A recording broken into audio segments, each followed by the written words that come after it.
Now let's see how quantum mechanics helps us to understand atomic structure.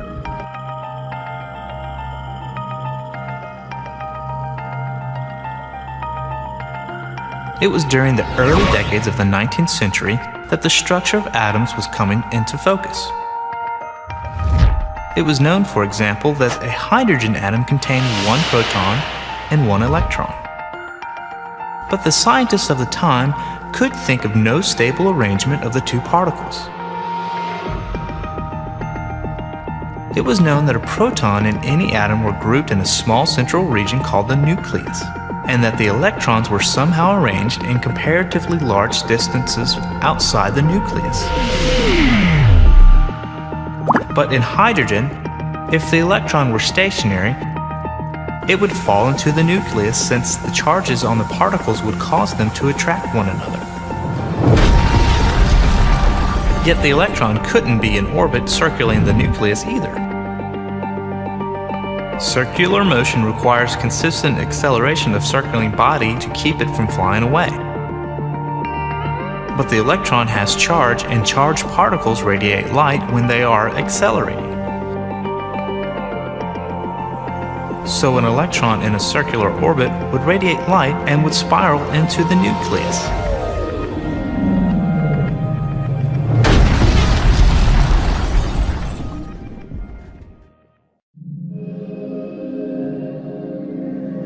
Niels Bohr proposed the first working model of the hydrogen atom. In the Bohr model, the electron circles the nucleus as if it were a planet going around the sun. And with a nod to energy quantization that Max Planck dreamed up for solving the ultraviolet catastrophe, Bohr said that inside the hydrogen atom, the electron was allowed to have only discrete values of angular momentum in its orbit around the nucleus. Translated, this means the electron can occupy orbits only at certain distances from the nucleus.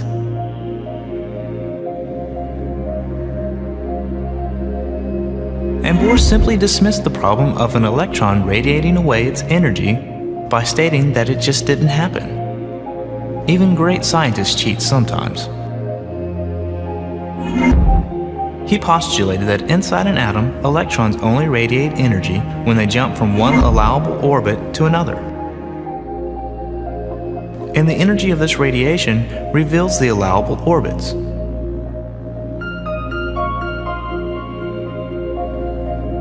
The wavelengths of light absorbed by hydrogen, when white light is shined upon it, as well as the wavelengths of light when it is subsequently re-radiated, had been precisely studied at the time but never explained.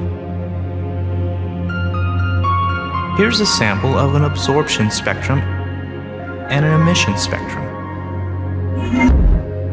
By predicting the value of orbits that an electron could have, Bohr's model also predicted the wavelengths of the lines in the hydrogen spectrum. And his model was tremendously successful. It explained in exquisite detail the atomic spectra of hydrogen. When the energy of the wavelengths of the spectral lines are compared to the energy differences in orbits allowed in Bohr's atom, they agree exactly. So the quantum approach worked well in explaining the allowable orbits. But no one was certain why only those orbits were allowed.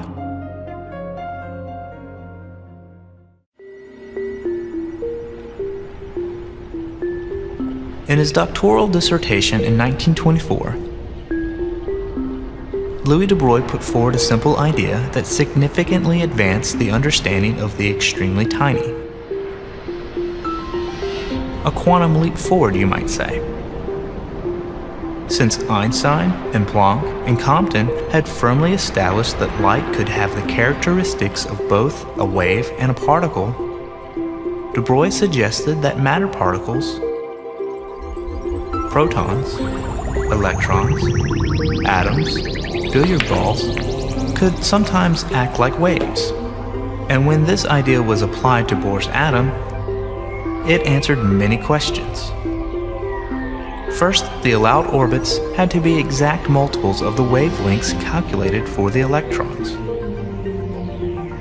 Other orbits produced destructive interference of the waves, and soon the electrons couldn't exist there. So the circumference of the orbit must equal the wavelength, or twice the wavelength, or 3 times the wavelength, or for that matter, any multiple of the wavelength. Second, these orbits weren't really orbits in the traditional sense. These electrons didn't travel around the nucleus in a circle. Rather, they took the form of a standing wave that surrounded the nucleus entirely. The exact position and momentum of the electron particle could not be specified at any given instant. De Broglie's particle waves seemed to answer many questions, but this was still not the final answer.